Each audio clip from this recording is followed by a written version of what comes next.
কি হয়েছে জানু? আমাকে বল। আর উনি, মানে আমার স্যার এখানে কি করছে? আহিরা দিয়ার দিকে তাকিয়ে অনুনয়ের স্বরে বলে, দিয়া প্লিজ, তুই কিয়ারাকে নিয়ে রুমের ভেতর দরজা আটকে বসে থাক, আমি তোকে পরে সবটা বলছি। দিয়া সত্যি সত্যি কিছুই বুঝতে পারছে না এখানে কি চলছে। কিয়ানকে নাই বা কিয়ারার ওপর এতটা আবেগ ঘন হচ্ছে কেন? এইসব ভাবতে ভাবতে দিয়া আহিরার কথা মতো কিয়ানের কাছে দিয়ে ধীর কণ্ঠে বলে, স্যার, গুড মর্নিং। কিয়ারাকে আমার কাছে দিন। আহিরার সকল কথা কিয়ানের শ্রবণ কেন্দ্রে এসেছে, তাই সে শক্ত নেত্র জোড়া দিয়ায় দিকে তাক করে দাঁতের দাঁত খিচিয়ে বলে, Don't even try to come between me and my daughter, Miss Dia. কিয়ানের কথাটা শোনা মাত্রই দিয়া বিস্মিত নয়নে কিয়ানের দিকে তাকিয়ে রয়। সে কি সত্যি এটাই শুনল? কিয়ান কেন কিয়ারাকে নিজের মেয়ে বলছে? দিয়া এবার কিয়ানের ওপর থেকে দৃষ্টি সরিয়ে আহিরার দিকে কৌতূহল দৃষ্টি তাক করে। আহিরা দিয়ার চোখে চোখ রাখতে পারে না, নামিয়ে নেয়। দিয়া যা বোঝার বুঝে গেল। কিয়ানের আসার কারণটাও সে এখন খুব হাড়ে হাড়ে টের পাচ্ছে। শরীরের দুর্বলতা ঘিরে থাকলেও এই মুহূর্তে সেটা কেটে গিয়েছে রাগের তাড়নায়। দিয়া নরম নেত্রজোড়া এবার শক্ত রূপ ধারণ করে। আহিরার অচেনা স্বামীর ওপর তার ক্ষোভ দীর্ঘদিনের। সে খুব করে চাইতো আহিরার এই অচেনা স্বামীকে সামনে পেলে দেখে নেবে, আর এতদিন তার সামনে থেকেও সে এই মানুষটাকে চিনতে পারেনি।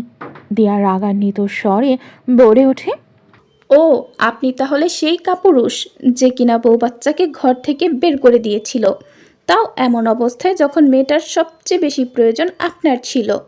কাপুরুষের মতো কিছু হলেই ছেড়ে দেন, তাই না? এতটাই সহজ আপনাদের কাছে কাউকে নিজের জীবন থেকে বের করে দেওয়া?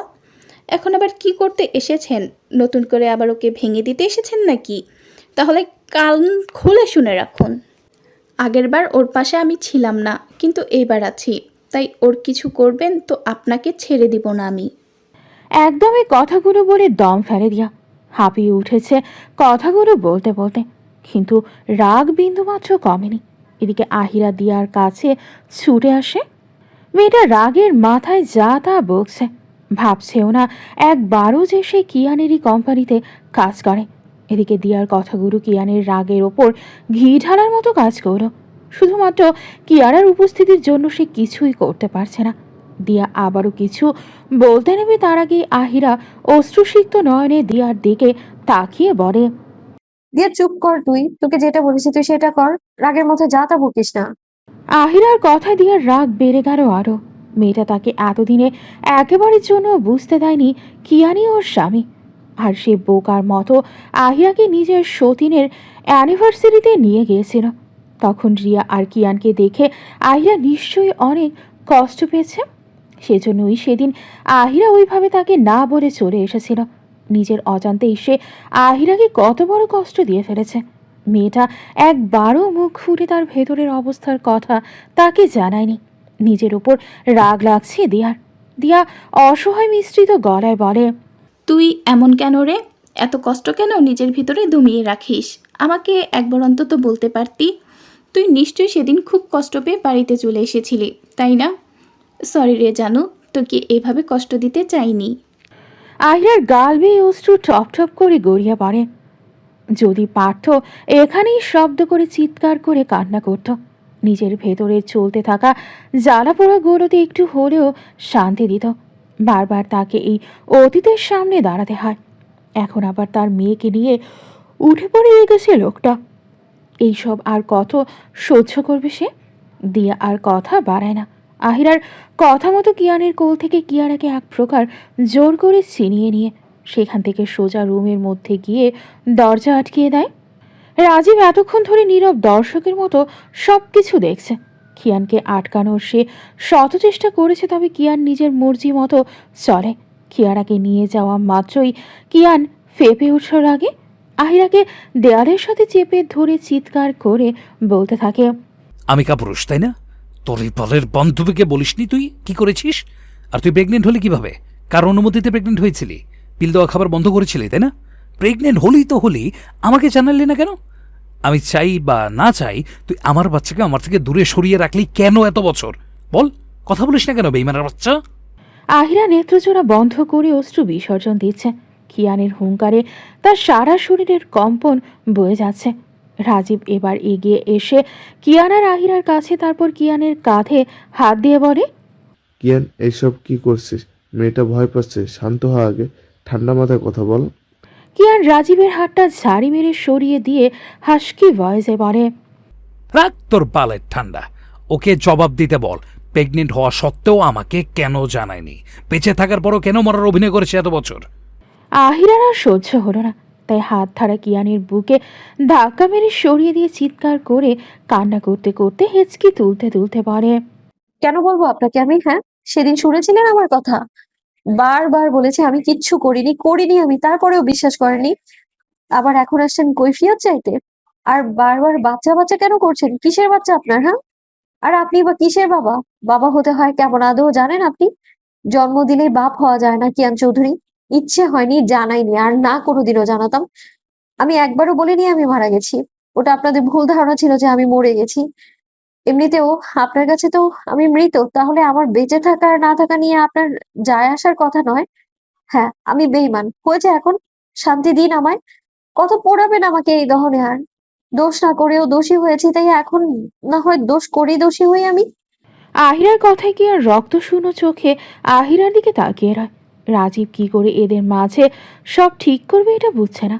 কিয়ান আহিরার দিকে তাকিয়ে হাসকি ভয়েসে বলে, বাবা কেমন হতে হয় সেটা না হয় আমি আমার মেয়েকে নিজের কাছে নিয়ে হব, কিন্তু আমার বাচ্চাকে আমার চাই চাই। কারেক্ট? কথাটা বলি কিয়ান সেখানে আর এক মুহূর্তে না দাঁড়িয়ে গটগট পায়ে সেখান থেকে চলে যায়। কিয়ান বাসা থেকে বের হওয়ার মাত্র আহিরা ফ্লোরে বসে পড়ে আর ফুপিয়ে ফুপিয়ে কান্না করতে থাকে। রাজীব আহিরার ওপর দৃষ্টি ফেরায়, দরজার ওপর থেকে দৃষ্টি সরিয়ে। রাজীব আহিরার মাথায় হাত রেখে নরম কণ্ঠস্বরে বলে, কান্না করে না, আমি দেখছি, কিছু হবে না। আর নয় এই দূরত্ব, এবার এই দূরত্বের দেওয়াল ভাঙা দরকার, রেস্ট কর। বলেই রাজীবও সেখান থেকে বের হয়ে যায়। আহিরা একইভাবে ফ্লোরে বসে অশ্রু ঝরাতে ব্যস্ত। কিছু সময় অতিবাহিত হতেই দিয়া দরজা খুলে ছুটে আসে আহিরার কাছে। আহিরার মাথাটা নিজের বক্ষস্থলে চেপে ধরে। আহিরা দিয়াকে জাপটে ধরে ফুপিয়ে ফুপিয়ে কান্না করতে থাকে। দিয়া কি বলে সান্ত্বনা দেবে সেই ভাষা তার জানা নেই, তাই আহিরাকে কিছু বলল না, কান্না করতে দিল। কান্না করে নিক, মনটা হালকা হবে। সূর্য এখন আকাশের মধ্য গগনে দাঁড়িয়ে এক অদৃশ্য খাড়া রোদ পৃথিবীর বুক চিরে বিষণ্ণ তাপ ছড়াচ্ছে। আলো আছে, অথচ সেই আলোতে নেই কোনো প্রাণ, আছে কেবল নিঃসহায় দহন, এক গভীর নিস্পন্ধ ভার। সারা রুম অন্ধকারে আচ্ছন্ন এই দিনের বেলা হতেও কিয়ানের চোখে রক্তিম বজ্রের মতো দাউ দাউ করছে আগুন। অন্ধকরণে জমে থাকা অজস্র দহন হঠাৎই বিস্ফোরিত হয়ে উঠেছে এক ভয়ঙ্কর ক্ষোভে। কিয়ান প্রলয়ের মতো ঝাঁপিয়ে পড়েছে টেবিলের ওপরে থাকা কাচের ফুলদানির ওপর। এক আঘাতেই চূর্ণ বিচূর্ণ হয়ে যায় সেটা। কাঁচ ভাঙার টকটকের শব্দ তীব্রভাবে ছড়িয়ে পড়েছে ঘরের চার কোণে। কিয়ানের নিঃশ্বাস ওঠানামা করছে এক উন্মত্ত তারে। বুকের মধ্যে এক আগ্নেয়গিরির উত্তাপ। কিয়ানকে এই মুহূর্তে দেখে মনে হচ্ছে তার উপর ঝুলে আছে এক উত্তপ্ত নির্দয় অগ্নিগোলক। সামনে থাকা চেয়ারটাকে লাথি মেরে দূরে ছুঁড়ে ফেলে সে। লোহার গায়ে লাগতেই ঠন করে প্রতিধ্বনি উঠল তার মুঠি আঘাত হানে কাঁচের টেবিলের কোণে, চামড়া ফেটে রক্ত বেরোতে থাকে। কিন্তু সেটার দিকে বিন্দু মাত্র খেয়াল নেই তার। কিয়ানকে এই মুহূর্তে হিংস্র পশুর মতো সে একের পর এক আক্রমণ করছে নিজের চারপাশে সব কিছুকে। আজকে চৌধুরী বাড়িতে ফিরেছে সে, আর এখানে আসার পর থেকেই এই ঘরের ওপর সকল রাগ ঝাড়তে ব্যস্ত সে।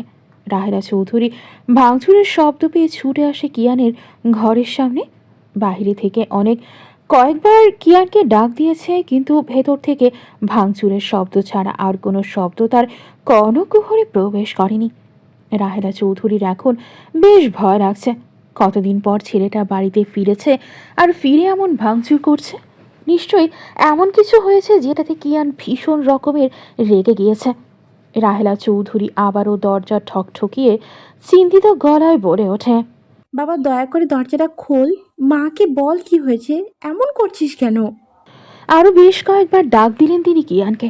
10 মিনিট পেরোতে ভেতর থেকে কিয়ান দরজা খোলা মাত্রই রাহেলা চৌধুরী তাড়াহুড়ো করে ভেতরে প্রবেশ মাত্রই রুমের এমন বেহাল দশা দেখে চমকে ওঠেন। রুমের একটা জিনিসপত্র আস্ত নেই। কিয়ানের রাগের পার্শ্ববর্তী হয়ে সব কিছু এলোমেলো হয়ে রয়েছে। রাহেলা চৌধুরী আস্তে করে কিয়ানের কাছে এগিয়ে যান। কিয়ান এক সাইডে বসে আছে। রাহেলা চৌধুরী নিজের ছেলের মাথায় হাত বুলিয়ে ভেজা কণ্ঠে জিজ্ঞেস করেন, কি হয়েছে রে তোর বাবা? আমাকে বল, এমন করছিস কেন? কিয়ান মায়ের স্পর্শ পেয়ে ছোট বাচ্চার মতো রাহেলা চৌধুরীর কোমর আঁকড়ে ধরে। বাচ্চাদের মতো অসহায় কণ্ঠে বলতে থাকে, মা, ওই বিমানটা বেঁচে আছে মা, ও বেঁচে আছে। আমার একটা মেয়ে আছে, সেটা আমি এখন গিয়ে জানতে পারি মা। আমি বাবা হয়েছি অথচ আমি জানিই না। এর থেকে দুর্ভাগ্যের আর কি হতে পারে মা? কিয়ানের কথা শুনে রাহেলা বেগম বেশ অবাক হন। বেইমান বলতে তো কিয়ান আহিরাকে বোঝায়, মানে আহিরা বেঁচে আছে, কিন্তু এটা কি করে সম্ভব? আর মেয়ে? রাহেলা চৌধুরী বুঝলেন না, তাই তিনি ছেলের মাথায় আবার হাত বুলিয়ে নরম কণ্ঠে জিজ্ঞেস করেন, কি হয়েছে আমার সোনার ছেলের? মাকে বল সব। কিয়ান রাহেলা চৌধুরীর দিকে তাকিয়ে অসহায় কণ্ঠে বলে ওঠে, মা, ও বেঁচে আছে। আমার একটা মেয়েও আছে জানো, একদম আমার মতো। রাহেলা চৌধুরী অবাক হয়ে কিয়ানের কথাগুলো শুনছে। তার মানে আহিরা বেঁচে আছে।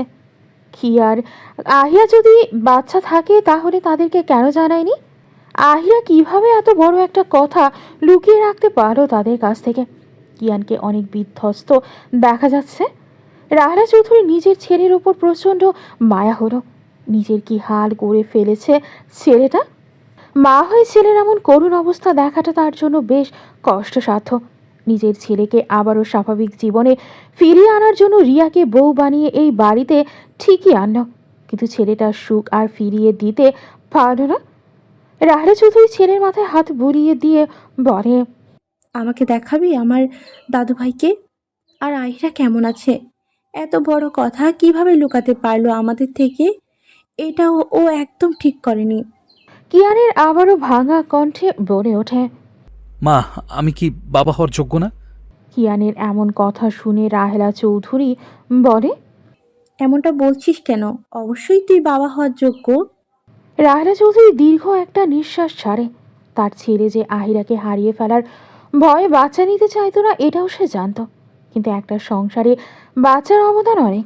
তাই সে নিজেই আহিরাকে বলেছিল কিয়ানকে না জানিয়ে বাচ্চা নিতে। কিয়ান যে রাত্রে বেলার আহিরা যে দুধে খাওয়া হতো সেখানে জন্ম নিয়ন্ত্রণের পিল থাকতো সেটা জানতো। তাই সে নিজেই আহিরাকে দুধ খেতে বারণ করে দিয়েছিল। এরপর একের পর এক ঝড় এসে তার ছেলের সংসারটা তছনছ করে দিল। সবচেয়ে বড় কথা, আহিরা বেঁচে আছে, অথচ তারা সকলেই জানে না আহিরার বেঁচে নেই। আহিরার উপস্থিতিতে আবারও তার ছেলেকে ভেতর থেকে পুরোপুরি ভেঙে গুঁড়িয়ে দিয়েছে, সেটা সে খুব ভালো করে বুঝতে পারছেন। নিজের চোখের সব কিছু সে ঘুরতে দেখেছে। আহিরার মৃত্যু কিয়ানকে কতখানি নাড়িয়ে তুলেছিল। ধরনের বুকে নবদিনের সূচনা হয়েছে। চারিদিকে ঝলমল করে ওঠে নতুন দিনের। পক্ষীরাজরা তাদের নীড় থেকে বের হয় প্রতিদিনের মতো আকাশে ডানা মেরেছে। আহিরা খাটের সাথে হেলান দিয়ে বসে আছে।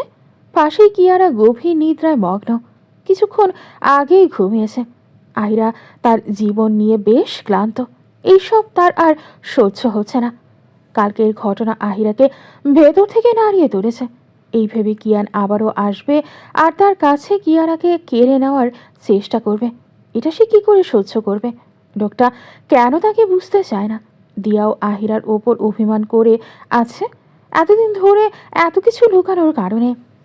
আহিরা ক্লান্ত এই জীবন নিয়ে। মিথ্যের কাছে সত্য আজ হেরে গিয়েছে। আহিরা আস্তে করে বসা থেকে উঠে পড়ে। কোমর অবধি খোলা চুলগুলো বাতাসের দোলনায় হালকা হালকা নড়ে উঠছে। এই শহর থেকে সে চলে যাবে, থাকবে না সেই শহরে। যতক্ষণ এই শহরে আছে ততক্ষণ সে নেত্রজোড়া শান্তিতে বুঝতে পারবে না। সারাক্ষণ এটাই মনে ঘুরঘুর করবে, কিয়ান কখন আবার কিয়ারাকে নিতে চলে আসবে।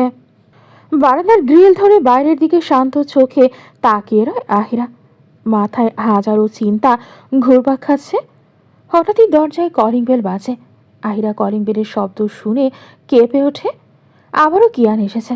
যদি কিয়ান হয় তাহলে সে কিছুতেই দরজা খুলবে না। কিন্তু যখন দেখলো মাত্র একবারই কলিং বেল বাজিয়েছে, এই আহিরার মন কিছুটা শান্ত হলো। কারণ এই যদি কিয়ান হতো, এতক্ষণ কলিং বেল বাজাতে বাজাতে পাগল বানিয়ে ফেলতো। তারপরও আহিরা ভয়ে ভয়ে গায়ে ওড়না জড়িয়ে দরজা খোলার জন্য রুম থেকে বের হয়ে ড্রয়িং রুমে চলে যায়। ভয়ে ভয়ে গিয়ে দরজাটা খুলতেই সাত সকাল কিয়ানের মুখশ্রী দেখতে পায়। লোকটার চোখে মুখে এখনও ঘুম লেপ্টে আছে। চোখ জোড়া দেখে মনে হচ্ছে সারা রাত না ঘুমিয়ে কাটিয়েছে। অসম্ভব রকমের লাল হয়ে আছে। তার উপর মাথার চুলগুলো উস্কো খুস্কো। আহিরা তাড়াহুড়ো করে দরজা লাগাতে গেলে একইভাবে দরজা ঠেলে ভেতরে প্রবেশ করে। লোকটাকে দেখে মনে হচ্ছে লোকটা হয়তো নেশা করে এসেছে। কেমন ঠুলে ঠুলে হাঁটছে। কিয়ান কাছে আসতে তার গা থেকে ড্রিঙ্কের তীব্র গন্ধ আহিরার নাকে আসতেই আহিরা হাত দিয়ে নাক চেপে ধরে। খুব ভালো করে বুঝতে পারলো লোকটা ড্রিঙ্ক করে এখানে এসেছে। আহিরা পিছাতে নিলে হঠাৎ কিয়ান শক্ত হাতে আহিরার কোমর আঁকড়ে ধরে নিজের সাথে, একদম মিশিয়ে নেয়। কিয়ানের ঘন নিঃশ্বাস আহিরার মুখশ্রীর উপর আছড়ে পড়ছে। কম্পিত গলায় কিয়ান বলে ওঠে, তুই আমার হয়ে থাকলি না কেন? তুই জানিস তুই আমাকে কতটা পড়াস, রোজ পড়াস। কি মজা পেলি আমাকে এইভাবে পুড়িয়ে? আহিরা চোখ জোড়া ছলছল করে উঠল। খান্না পাচ্ছে ভীষণ। সে তো আজও কিয়ানেরই আছে, শুধু কিয়ানই তার নেই। কিয়ান এখন অন্য কারোর স্বামী। এটা কি করে মেনে নেবে সে? তার তো কিয়ানের থেকেও দ্বিগুণ কষ্ট হচ্ছে। কোনো মেয়েই নিজের স্বামীর ভাগ অন্য কাউকে দিতে পারবে না। কিয়ানের বলিষ্ঠ দেহটা সম্পূর্ণ আহিরার ওপরের ছেড়ে দিয়েছে। আহিরার পিছিয়ে যেতে নিলে কোনো রকমের দেয়াল হাতের সাহায্যে কিয়ানকে নিয়ে দাঁড়িয়ে রয়। আহিরা বুঝতে পারল কিয়ান ঘুমিয়ে পড়েছে এভাবেই। এখন কি করবে সে? লোকটাকে এইভাবে ফেলেও রাখতে পারবে না সে। দিয়া যদি দেখে কিয়ান আবারও এসেছে, তাহলে মেয়েটা আবার কি করে বসবে আল্লাহ মালুম। আহিরা কিয়ানকে নিয়ে কোনো রকমে ভেতরে নিয়ে এসে আস্তে করে দরজাটা লাগিয়ে দেয়। তাদের ফ্ল্যাটের সামনের ফ্ল্যাটটাতে হয়তো নতুন ভাড়াটিয়া এসেছে, বাসার জিনিসপত্র নিয়ে আসছে। আহিরা কোনো রকমে কিয়ানকে নিয়ে নিজের রুমেই চলে আসে। কিয়ানকে আনতে আনতে হাঁপিয়ে উঠেছে সে। লোকটা অনেকখানি শুকিয়ে গিয়েছে, কিন্তু দেহের উচ্চতার আর হাড়ের ভারের কারণে এত ওজন লাগছে। আহিরা কিয়ানকে আস্তে করে কিয়ানার পাশে শুয়ে দেয়। আহিরা নিদ্রায় মগ্ন। কিয়ানাকে পাশাপাশি দেখে তার অন্তঃকরণের প্রশান্তির ছায়া বয়ে যায়। এমনটাই তো সে চেয়েছিল। এটা সে চাইলে অর্থ দিয়েও কিনতে পারবে না। খুব করে চাইতো নবদিনীর সূত্রপাত করবে এমন একটা দৃশ্যধারা। এটা কি হলে খুব বেশি ক্ষতি হতো? আহিরা নেত্রকোনা দিয়ে অশ্রুফোঁটা গড়িয়ে পড়ল ঠুপ করে। আখি পল্লব সে চাইলেও বন্ধ করতে পারছে না। বারবার মনে হচ্ছে সে পলক ফেললেই সামনে থাকা দৃশ্যটা অদৃশ্য হয়ে যাবে। আহিরার মন পুড়ছে, প্রতিনিয়তই পড়ে। এই যন্ত্রণা থেকে মৃত্যু ছাড়া মুক্তি মিলবে না। আহিরা চেয়ে রয় বেশ কিছু সময় নিয়ে। এরপর আস্তে করে সেখান থেকে সরে ওয়াশরুমে ছুটে চলে যায়। দরজা বন্ধ করে দিয়ে আহিরা ফুপিয়ে ফুপিয়ে কেঁদে উঠল। এই দহন যেন কমাবার নয়। কি করবে সে? কোথায় পালাবে কিয়ানের থেকে? এখন তো মানুষটা জেনে গেছে কিয়ারা তারই সন্তান। আহিরার সবচেয়ে বেশি কষ্ট হলো নিজের মেয়েটার জন্য। জন্মের পর থেকে বাবা নামক মানুষটা কেমন হয় সেটা জানে না, আর না জানে এটা বাবার ভালোবাসা কেমন হয়। কিয়ারা পাপা পাপা করে, কিন্তু সে পাপাকে এনে দিতে পারে না। পাপা জিনিসটা খুব বেশি মূল্যবান নয়, কিন্তু তার কাছে সেটা এনে দেওয়ার মতো ক্ষমতা নেই। সেই অধিকারও তার কাছে নেই যে সে কিয়ারার পাপাকে কিয়ারার কাছে এনে দেবে। সূর্য তার প্রখর উত্তাপে অর্ধাকাশ জুড়ে ছড়িয়ে দিয়েছে তার জ্যোতির্ময় তীর্যক আলো। দিগন্ত জোড়া বিবর্ণ মায়াবী আলো নেমে এসেছে ধারালো তলোয়ারের ন্যায়। দুপুরের আকাশ রং হারানো নীলের অন্তরালে লুকিয়ে রেখেছে ভারী কোনো দুরাশঙ্কা। নির্দয় সূর্য দেখিয়ে দিচ্ছে তার সাম্রাজ্যের নির্মম সার্বভৌম ক্ষমতা। মুখের উপর কারো নরম হাতের ছোঁয়া পেতেই কিয়ানের ভ্রুযুগল নিদ্রার মাঝেই কুঁচকে ওঠে। দুর্বলতা সারা শরীরকে ঘিরে ধরেছে, যার ফলে নেত্রদয় মেলে তাকাতেও বেশ বেগ পেতে হচ্ছে তার। কিছু সময় অতিবাহিত হতেই সারা মুখশ্রীতে নরম হাতের স্পর্শটা আরও তীব্র হতে থাকে। নাকের মধ্যে অতি পরিচিত এক মেলি সুবাস ভেসে আসছে। তাই কিয়ান চট করে নেত্রদয় মেলে তাকাতেই নিজের সামনে কিয়ারাকে দেখতে পায়। এতক্ষণ ধরে কিয়ারাই কিয়ানের মুখশ্রীতে হাত বোলাচ্ছিল মনের আনন্দে। কিয়ানকে জাগ্রত হতে দেখে কিয়ারা কিছুটা ভয় পেয়ে যায়। এতক্ষণ ধরে খিলখিল করে হাসতে থাকা হাসিটা বিলীন হয়ে গিয়েছে। কিয়ান বুঝতে পারলো সে জেগে যাওয়ার কারণে কিয়ারা থেমে গেছে। আবারও আগের মতো নেত্রদয় বন্ধ করে নেয়। সে বুঝতে পারলো না সে এখানে এলো কি করে। তার মানে সে এতক্ষণ ধরে আহিরার বাসায় ঘুমিয়েছিল। কথাটা ভাবতেই কিয়ান নেত্র মেলে তাকায়। কিয়ারা হাসি হাসি মুখে কিয়ানের দিকে তাকিয়ে রয়েছে। কিয়ান হাত বাড়িয়ে কিয়ারাকে নিজের সাথে মিশিয়ে নেয়। কিয়ারা কি বুঝলো কে জানে, সে কিলখিল করে হেসে ওঠে। সেই হাসিতে মেতে উঠেছে চার দেওয়াল। কিয়ানের অশান্ত মনটা শান্ত হয়ে উঠল। কিয়ারা হাসছে বলেই তার এত শান্তি অনুভব হচ্ছে। বাবা হওয়ার অনুভূতিটা কি এমনই?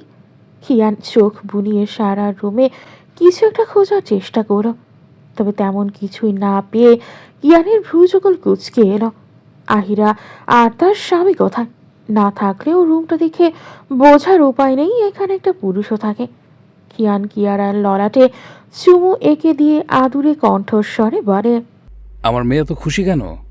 কিয়ারা হাসি থামিয়ে বলে ওঠে, অস্পষ্ট স্বরে বলে ওঠে, তোমার মুখ তোমার মুখে আনি এটা দিয়েছি। কিয়ানের কিয়ারার অস্পষ্ট কথাগুলো বুঝতে কষ্ট হলো বটে, তবে কিছু সময় নিয়ে বুঝতে পারলো আসলে কিয়ারা কি বলেছে।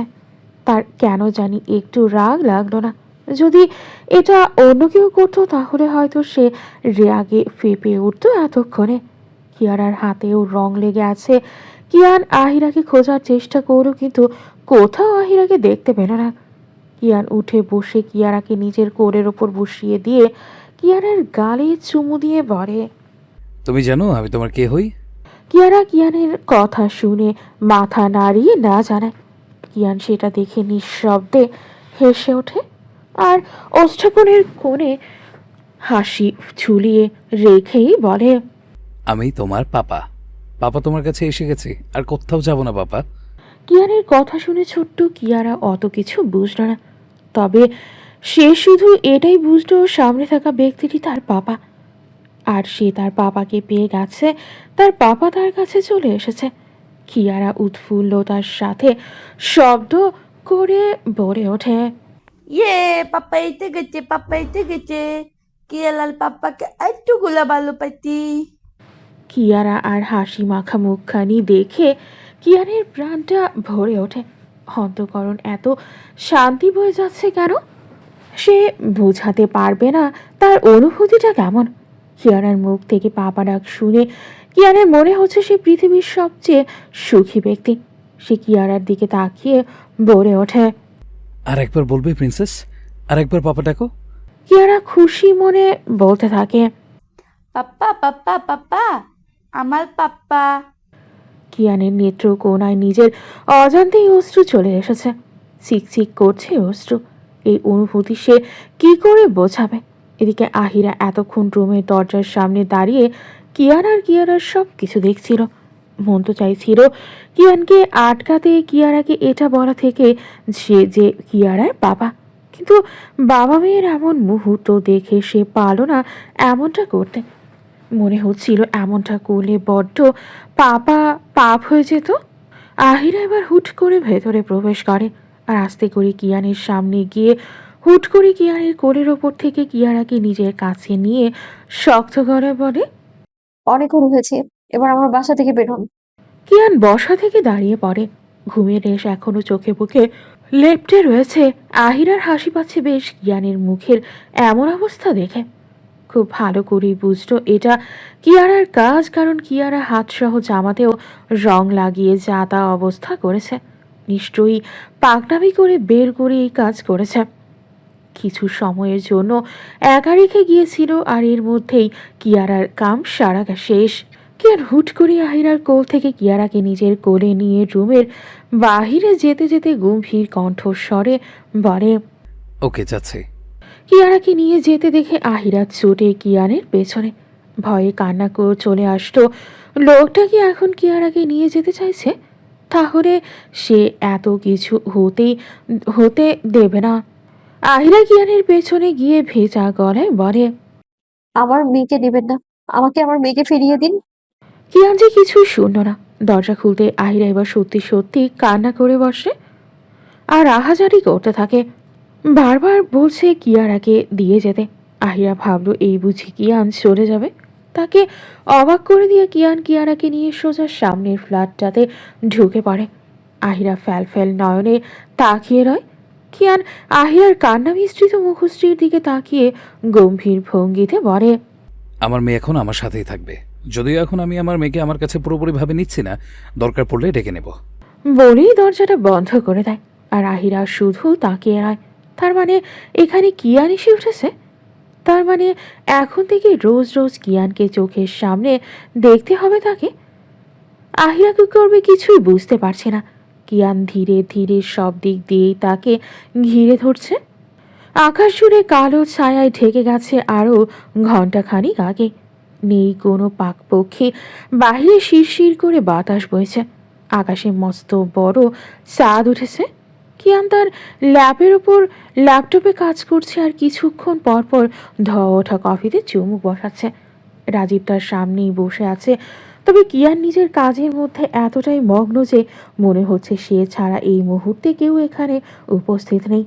রাজীব বেশ বিরক্ত হলো কিয়ানের ওপর। ছেলেটা তার কোনো কথাই শুনতে চাচ্ছে না। রাজীব নীরবতা ভাঙার জন্য গলা খাঁকড়িয়ে বলে ওঠে, কেন শোন, আমি বলি কি, তুই কিছু খেয়াল করেছিস? কিয়ান তারপরে কোনো জবাব দিল না। তাই রাজীব আসবারও নিচ থেকে বলে উঠল, শোন, তোর কি মনে হয় না এইসবের পিছে রিয়া আছে? দেখ, আহিরা যদি তোর সাথে চিট করেই থাকে তাহলে ওর হাজবেন্ড বা প্রেমিক কোথায়? নাদিম কোথায় কিয়ান? আর খুন ওইটা কি তো বিশ্বাস ও করেছে? এতটুকু বিশ্বাস কি ওর উপর তোর ছিল না? তুই তো ওকে ভালোবাসিস, তাহলে নিজের ভালোবাসার উপর তোর বিশ্বাস এত তুচ্ছ হয় কি করে? আর একবার ভেবে দেখেছিস সবকিছুর সাথে রিয়ারই কানেকশন পাইস? সবকিছু ও আগে থেকে জানে কি করে? রাজীবের গলা শুনে কিয়ান রাজীবের দিকে শক্ত চোখে তাকায়। রিয়ার নামটা শুনলেই তার বিরক্তিতে মেজাজ খারাপ হয়। সে কথা বলতে চাইছে না এইসব ব্যাপার নিয়ে। এইসব কথা শুনলে অতীতের পুরনো ক্ষতটা তাজা হয়ে ওঠে আর ভীষণ রকমের প্যারা দেয়। কিয়ান রাজীবের দিকে তাকিয়ে কাঠ কাঠ গলায় বলে, খুনের বিষয়টা আমি নিজেও মানি না। যখন এসব হয়েছিল তখন আমার মাথা কাজ করা বন্ধ করে দিয়েছিল। তার উপর সবকিছু দেখে ক্ষণিকের জন্য এটা মনে হয়েছিল, কিন্তু ওর সাথে অন্য কাউকে মেনে নেওয়াটা ছিল আমার জন্য সবচেয়ে কষ্টদায়ক। সেদিনের পর থেকে নিজের মধ্যে আমি গুমড়ে গুমড়ে মরছিলাম। বারবার এটাই মনে হয়েছে আমি স্বামী হয়ে নিজের অর্ধাঙ্গিনীকে আগলে রাখতে পারিনি।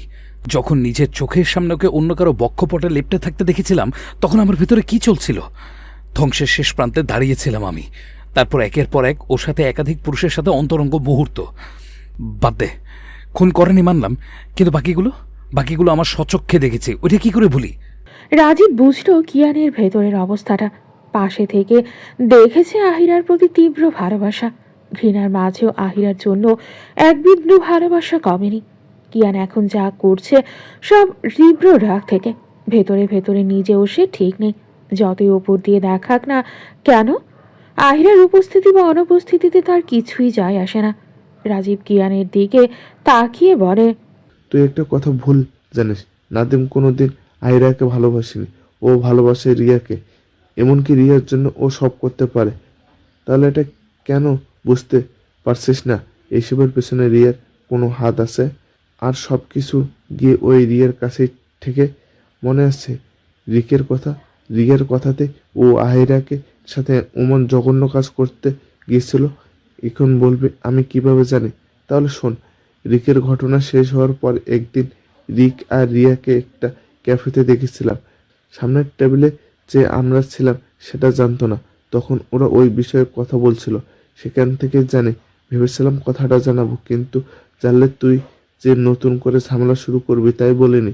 আর তার কয়েকদিন পর রিকো দেশ ছেড়ে নিজের জায়গায় চলে গিয়েছিল, তাই বাদ দিয়েছিলাম ব্যাপারটা। কিন্তু এখন ব্যাপারটা বাদ রাখলাম না।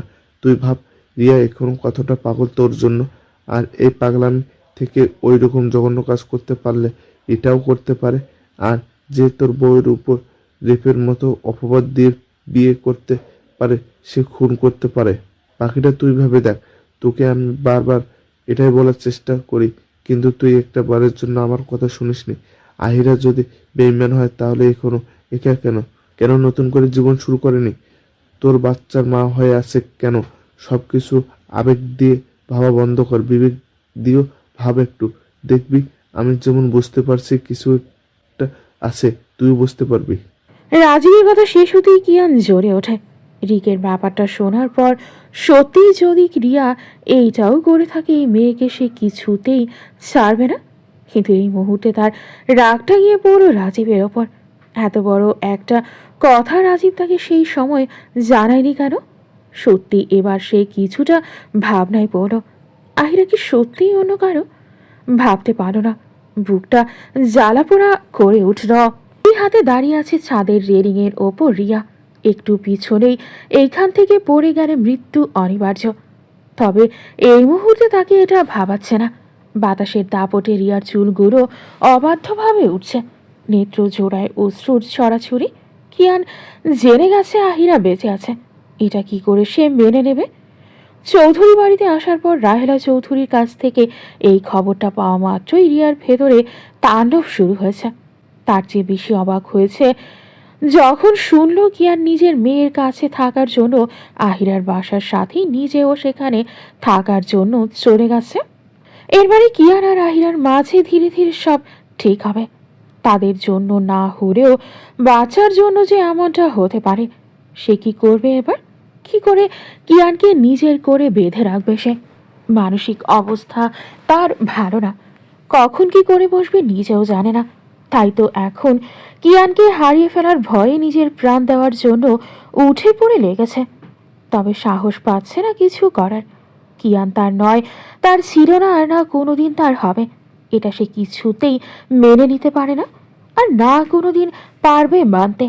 রিয়ার মাথা খারাপ হয়ে গেছে। যদি এখন আহিরা তার সামনে থাকতো তাহলে সে এখনই গলা টিপে মেরে ফেলতো।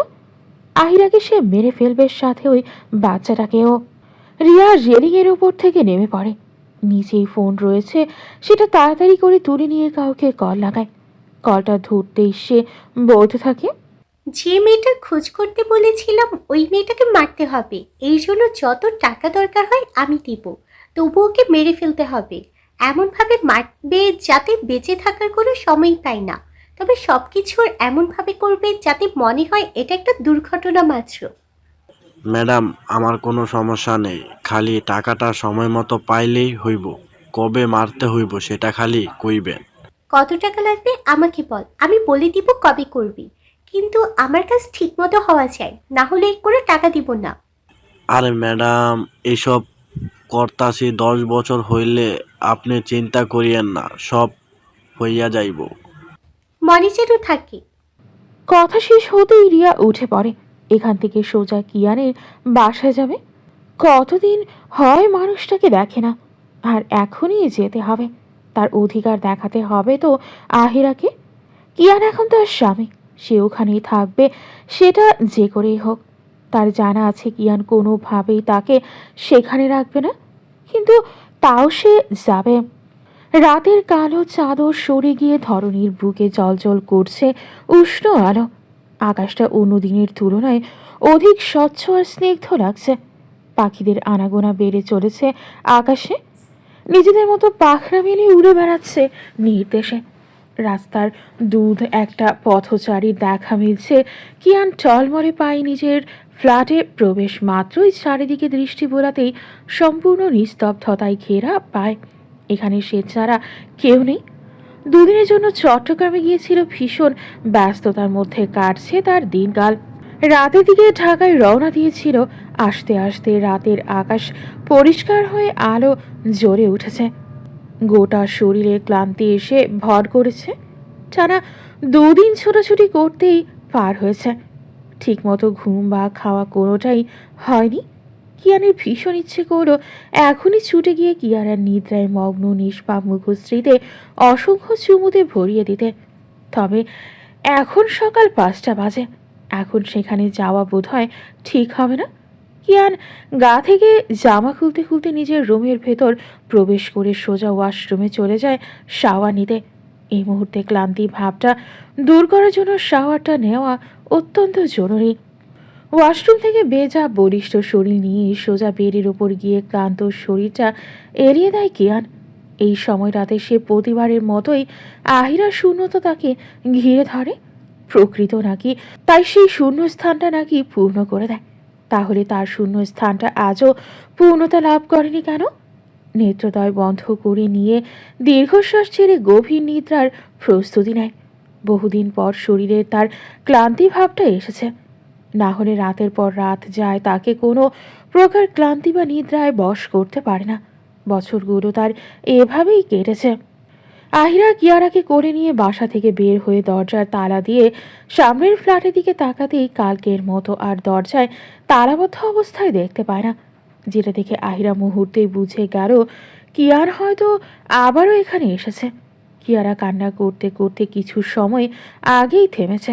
কান্নার ফলে আদুরে মুখখানি লালচে হয়ে গেছে। বাবার সাথে দেখা করবে বলে দুদিন ধরে মাথা খেয়ে ফেলছে। খুব অল্প সময়েই কিয়ানের জায়গাটা বিস্তার হয়েছে কিয়ারার ছোট্ট অন্তঃকরণে। অল্প সময়ে মায়া লাগিয়ে হঠাৎ এইভাবে উধাও হওয়ার প্রভাবটাও বেশ খারাপভাবেই পড়েছে কিয়ারার ওপর। জন্মের পর থেকে বাবাহীনভাবে বেড়ে ওঠা কিয়ারার মনে পাপা নামক মানুষটা আগমন বেশ আনন্দ ঘন।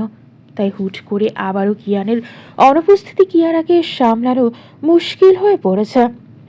আহিরা কয়েক মুহূর্ত কিয়ানের বাসার দরজার দিকে তাকিয়ে থাকে।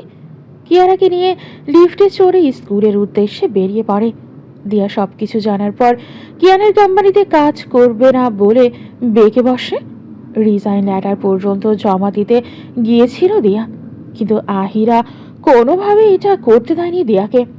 তার আর কিয়ানের মাঝখানে সমস্যার কারণে দিয়া কেন এত ভালো একটা চাকরি ছাড়া হবে? দিয়ার সাথে কিয়ানের কোনো শত্রুতাও নেই, এর জন্য কম কাঠখড় পড়াতে হয়নি তার। বহু কষ্টে দিয়াকে মানিয়েছে সে। কিয়ারাকে নিয়ে রিকশায় উঠে বসতেই কিয়ারা আবারও ভেজা কণ্ঠে আহিরা দিকে তাকিয়ে আধো আধো গলায় বলে, পাপ্পা যাবো, পাপ্পা কোথায়? পাপ্পা, পাপ্পা, পাপ্পা। আহিরা কিয়ারার নেত্রকোনায় আসা অশ্রু জলগুলো নিজের হাত ধারা মুছে দিয়ে সেই ভেজা আখি পাতায় গভীরভাবে চুমু এঁকে দিয়ে প্রতিবারের মতো নরম কণ্ঠে বলে, কাঁদে না সোনা, পাপা এসে যাবে। এখন গুড গার্লের মতো কান্না বন্ধ করো। সূর্য আজকে অন্য দিনের তুলনায় অতি তেজের সাথে তার উত্তপ্ত আলোক রশ্মি ছড়িয়ে দিচ্ছে। শীতকাল কেটে ধীরে ধীরে গরম পড়া শুরু করে দিয়েছে। বাংলাদেশের শীতকালে অন্য দেশের মতো তুষারপাত হয় না, তবে এই দেশের মানুষের জন্য এই তাপমাত্রা পেরিয়ে গিয়ে অধিক হলে সমস্যার সৃষ্টি হবে। মানুষের তখন নতুন আবহাওয়ার সাথে মানিয়ে নিতে বেশ ব্যাগ পেতে হবে। আহিরা ব্যস্ত পায় স্কুলের গেট দিয়ে বের হতেই তার চক্ষুদয়ের বিস্ময়ের ছাপ ফুটে ওঠে। স্কুলের পাশেই কলেজ, আর এখন সময়টাও ছুটির। অসংখ্য ছাত্রছাত্রীদের আনাগোনা। তবে সামনের দিকে তাকালেই দেখা যাচ্ছে উঠতি বয়সের কিশোরীতে পা দেওয়া মেয়েরা ভিড় করে আছে স্কুলের দিকটায় কালো মার্সিডিস নিয়ে দাঁড়িয়ে থাকা কিয়ানের ওপর। এলোমেলো কপালে অব্দি চুলগুলো কপালের ওপর পড়ে আছে। সেই সাথে রোদের তাপে অতি ফর্সা মুখশ্রীটা লালচে হয়ে গেছে। তারপরও লোকটার সৌন্দর্য বিন্দুমাত্র কমেনি। এত বড় মাপের একজন মানুষকে এমন সাধারণ একটা স্কুলের সামনে এইভাবে দাঁড়িয়ে থাকা নিয়ে মানুষজনের মনে নানা কৌতূহলী প্রশ্নের উকিঝুঁকি দিচ্ছে। আহিরা বুঝল না এই লোক এইখানে কি করছে। তখনই পেছন থেকে তুর্যের সাথে কিয়ারা এসে হাজির হয়। তুর্যও একইভাবে বিস্মিত হলেও এত ভিড় দেখে তার নজরও এরও দূরে দাঁড়িয়ে থাকা ফোনের ভেতর মগ্ন কিয়ানের ওপর। নিমিষেই সেও চিনে ফেলল কিয়ানকে, কারণ বাংলাদেশের বেশ নামকরা মানুষজনদের মধ্যেই পড়ে কিয়ান। তবে তুর্যকে ফের বিস্মিত করে দিয়ে করে থাকা কিয়ারা কিয়ানকে দেখে আনন্দে আত্মহারা হয়ে হালকা স্বরে চিৎকার দিয়ে বলে ওঠে। পাপ্পা ফোনের মধ্যে মগ্ন থাকা কিয়ান শট করে ফোন থেকে ধ্যান সরিয়ে কিয়ারার দিকে তাকায়। এতক্ষণ ধরে এই জন্যই অপেক্ষার প্রহর গুনছিল সে। কিয়ানের চোখ আটকে যায় তুর্য আর পাশাপাশি দাঁড়িয়ে থাকা আহিরার দিকে। না চাইতেও চোয়াল শক্ত হয়ে আসছে। এর আগেও এই একই ব্যক্তির সাথে দেখেছে সে আহিরাকে। তাহলে কি এই ছেড়েই আহিরার কিছু হয়? কিয়ান ধীর পায়ে এগিয়ে গেল নিজের মেয়ের কাছে। আশেপাশে থাকা অনেকেই অবাক চোখে তাকিয়ে আছে। কেউ কেউ তো এখনো বিশ্বাস করতে পারছে না কিয়ানের মেয়েও আছে। কিয়ারা ধৈর্যহারা হয়ে উঠেছে তুর্য কোল থেকে নামার জন্য। দীর্ঘক্ষণ ধরে সে তার পাপার জন্য ওয়েট করছিল। কিয়ারা শুধু এটাই জানে কিয়ান তার পাপা, আর তার এখন পাপাকেই চাই। কিয়ান আস্তে করে কিয়ারাকে নিজের কাছে নিয়ে নেয়। কিয়ারা খুশিতে কিয়ানের গলা আঁকড়ে ধরে আধো আধো গলায় বলে, পাপ্পা এতে গেতে, পাপ্পা এতে গেতে। কিয়ান কিয়ারা হাস্যোজ্জ্বল মুখশ্রীর দিকে তাকিয়ে রয় শুধু। তার ঘুম ভাঙে একটার দিকে। কোনো রকমে উঠে কিয়ারার সাথে দেখা করতে আসে, কিন্তু বাসায় কাউকেই পায় না। আর কিয়ানের কাছে আহিরার সব কিছুর ইনফরমেশন আছে, তাই দেরি না করে ফ্রেশ হয়ে সোজা এখানেই এসে পড়েছে। সূর্যর মনে হাজারো প্রশ্ন উকিঝুঁকি দিচ্ছে, যেটা তার নেত্রতায় দেখলেই আহিরা অনুমান করতে পারল। আহিরা কি বলবে ভেবে পেল না। নির্নিমেষ তাকিয়ে রইল কিয়ান আর কিয়ারার দিকে। বাবা মেয়ে মেতে উঠেছে নিজেদের মধ্যে খুনসুটিতে। সময় বাড়ছে, তবে বাবা মেয়ের কথার ঝুলি শেষ হওয়ার নাম নিচ্ছে না। গত দুদিনের জমানো অভিমান ভুলে ধরছে কিয়ানের সামনে। অস্পষ্ট বাক্য, তবে সেখানে পাপার জন্য মিশে আছে সীমাহীন ভালোবাসা, অপেক্ষায় মিষ্টি ফল। কিয়ানো একটু বিরক্ত বোধ করছে না কোনো কেন জানি। এই মুহূর্তে কিয়ারার মুখ থেকে ঝরা অস্পষ্ট বাক্যগুলো কিয়ানের কাছে কোনো কোকিলের সেই মধুর ধ্বনি মনে হচ্ছে। রোদের তাপে ছোট্ট কিয়ারার ফর্সা ফকফকে আদুরে মুখখানি লালচে আকার ধারণ করেছে তার বাবার মতো। কিয়ারা ঠিক তার বাবার মতোই, গায়ের রং থেকে শুরু করে সব কিছুতেই তার কিয়ানের ছায়া মেশানো। বলতে গেলে কিয়ারা তার বাবার থেকেও এক ধাপ বেশি ফর্সা। সচরাচর এমন ধবধবে বাচ্চা খুব কমই দেখা যায়। যারা প্রথমবার কিয়ারাকে দেখে সকলের চোখে এক বিস্মিত আকর্ষণের দীপ্তি খুঁজে পাওয়া যায়। এত সুন্দর ফুটফুটে বাচ্চা হওয়ার পরও ভাগ্যটা এতটা ফুটফুটে নয়। ভাগ্যের নির্মম পরিহাসের জন্য জন্মের বড় বাবা নামক মানুষটার এই স্বার্থহীন ভালোবাসা থেকে বঞ্চিত হয়েছে। হয়তো ভাগ্যের নির্মমতার জন্য আজীবন এই স্বার্থহীন ভালোবাসাও পেত না। ভাগ্য কখন কোন দিকে মোড় ঘোরাবে তার কোনো নিশ্চয়তা নেই। এই নিষ্ঠুর আবার এই পরম মমতাশীল। তবে আহিরা চাইছে না এই ক্ষণিকের সুখ, কারণ এই ক্ষণিকের এই সুখের তাড়নায় তার ছোট্ট অবুঝ মেয়েটা হৃদয় ভাঙ্গন ঘটবে।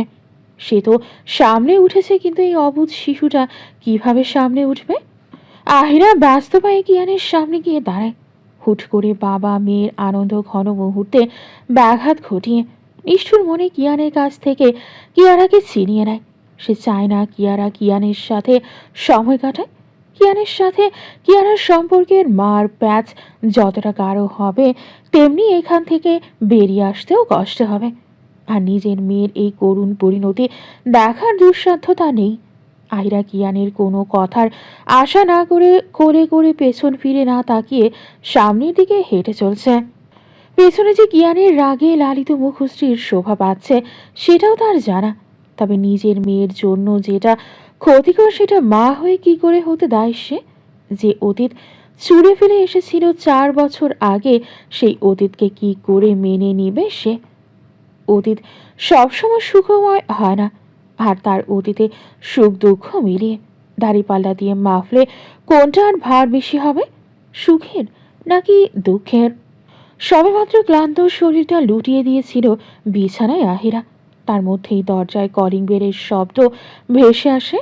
অপর পাশের ব্যক্তিটাকে অনুমান করতে ইচ্ছে হলো না আজকে। ক্লান্ত শরীর নিয়ে উঠে গেল দরজা খোলার উদ্দেশ্যে। কিয়ারা গভীর নিদ্রায় আচ্ছন্ন। সারা বিকেলে খেলে সন্ধ্যার দিকে নিদ্রায় তলিয়ে গেছে। আহিরা নিজের হাতের কাজগুলো সেরে ফেলেছে সেই ফাঁকে। কাজ শেষে মাত্রই আরামের জন্য বিছানায় গা এলিয়ে দিতে নিয়েছিল। দরজা খোলা মাত্রই অপর পাশের মেয়েলি অতি সুন্দর মুখশ্রী দেখে আহিরার হৃদযন্ত্রের চলাচল কিছু সময়ের জন্য স্থগিত হলো বোধ হয়। বিশাল এক বিষণ্ণতার ছায়া গ্রাস করে নিতে চাইছে তাকে। বাহিরে দাঁড়িয়ে থাকা হাস্যোজ্জ্বল রিয়াকে দেখে বুকের ভেতর তাজা ক্ষতগুলো আবারও জ্বালা করে উঠল। মুখে চোখে বেয়ে খুশি যেন উবড়ে পড়ছে। রিয়া আহিরার ক্ষতটাকে আর একটু জোরালো ভাবে ক্ষয় করার জন্য বলে ওঠে, কেমন আছো? আমার জীবনের সুখ কেড়ে নিয়ে নিশ্চয়ই বড্ড ভালো আছো, তাই না? আহিরা কি উত্তর দেবে? সে কি আসলেই বড্ড ভালো আছে? ভালো থাকা কি সেটা এখনো তার মধ্যে জীবিত আছে, নাকি গভীর অতল সমুদ্রের তলে হারিয়ে গেছে? কথার উত্তর না দিতে দেখে রিয়া আবারও বলে ওঠে, ভিতরে আসতে বলবে না, নাকি দরজা থেকে তাড়িয়ে দেবে? আহিরা কোনো বাক্য উচ্চারণ ছাড়াই দরজার সামনে থেকে সরে দাঁড়ায়। রিয়া ভেতরে প্রবেশ করে চতুর্দিকে নজর বুলিয়ে সারা বাসা এক পলকে দেখে নেয়। আহিরা আস্তে করে দরজাটা লাগিয়ে দেয়। কথা বলার ইচ্ছেটুকু তার মধ্যে নেই। রিয়া হয়তো বুঝলো ব্যাপারটা, তাই সে আবারও বলে ওঠে, কিয়ান আমাকে ছাড়া একদম তো থাকতে পারে না, তাই নিজেই চলে এলাম। বুঝতেই পারছো কিয়ানের ভালোবাসার মাত্রা কতটা গভীর হতে পারে। রিয়ার কথাগুলো যেন তীরের মতো এসে বিঁধল আহিরার বক্ষস্তরে। এ কি অসহ্য যন্ত্রণা! মনে হচ্ছে ভেতরটা ছারখার হয়ে যাচ্ছে এই বিষাক্ত শূন্যতায়। নিঃশ্বাস নিতে কষ্ট হচ্ছে, মনে হচ্ছে আশেপাশে অক্সিজেনের নিঃশ্বাস নিতে কষ্ট হচ্ছে মনে হচ্ছে আশেপাশে অক্সিজেনের প্রচুর অভাব না হলে শ্বাস নিতে এত কষ্ট হয়। আহিরা নেত্রদ্বয় বন্ধ করে নিয়ে কয়েক মুহূর্তের জন্য বড় বড় নিঃশ্বাস টেনে দিয়ে নিজেকে বাঁচাতে চাইল, আর সফলও হলো। রিয়া দেখল আহিরা নিঃশব্দে ছটফটাতে। আহা কি শান্তি! কাউকে ছটফটাতে দেখতে বুঝি এতে শান্তি লাগে? হয়তো হ্যাঁ। রিয়া আবারও আহিরার দিকে তাকিয়ে বলে, ছিনিয়ে নিতে এসেছো আবারও আমার ভালোবাসাকে। লাভ কি এতে? কিয়ান আর তোমার নেই, তার অস্তিত্বের কোথাও তোমার অস্তিত্ব নেই। তারপরও কেন ফিরলে আমাদের জীবনে? আহিরা নিজের অনুভূতিগুলোকে দমিয়ে নিল। কষ্ট হচ্ছে বটে, অন্যের সামনে অশ্রু ছড়িয়ে নিজেকে আর দুর্বল দেখা যায় না সে। আহিরা রিয়ার দিকে তাকিয়ে তাচ্ছিল্যের স্বরে বলে, ছিনিয়ে? তাও আবার আমি? কথাটা বেশ বেমানান হয়ে গেল না? আমি কোনোদিনও ছিনিয়ে নিতে শিখিনি, আর না নিয়েছি। ছিনিয়ে তো নিয়ে নেওয়া আপনার কাজ, আমার নয়তো সেটা। আর ভালোবাসা, ভালোবাসার প্রাপ্তিটাও কিন্তু আমিই প্রথমে লাভ করেছি, তাই সেটার উপর লোভ নেই আমার। ছিনিয়ে নিতে হলে আরো অনেক আগেই নিয়ে নিতাম, এভাবে খোলা মাঠে রেখে দিতাম না।